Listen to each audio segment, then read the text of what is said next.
গল্পের নাম তায়েফের রক্তমাখা দিন, কিন্তু ভালোবাসার দোয়া, ঔষধি গল্প।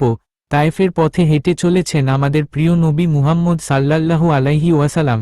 মক্কার কষ্ট, কুরাইশদের নির্যাতন আর অবিশ্বাসের দেয়ালে যখন দাওয়াত থেমে যেতে বসেছিল, তখন তিনি নতুন আশার খোঁজে তায়েফ শহরে গিয়েছিলেন।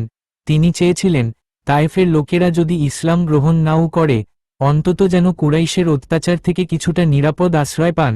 কিন্তু কি হয়েছিল? তায়েফের নেতারা শুধু ফিরিয়ে দেয়নি, বরং শহরের বাচ্চা ছেলেদের দিয়ে রাস্তায় দাঁড় করিয়ে দিয়েছিল। তারা পাথর ছুঁড়তে শুরু করল।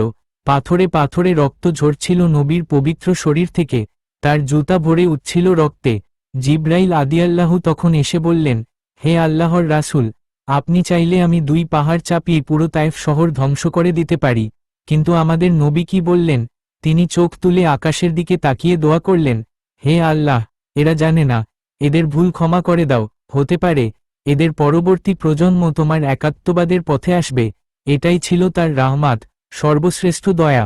অর্ধচন্দ্র শিক্ষণীয় বিষয়, মানুষ আঘাত দিলে জবাব হিংসায় নয়, দয়ায় দিতে হয়।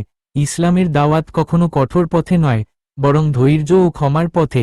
নবী সাল্লাল্লাহু আলাইহি ওয়াসাল্লাম ছিলেন শুধু এক শ্রেষ্ঠ নেতা নয়, বরং তিনি ছিলেন মানবতার শিক্ষক।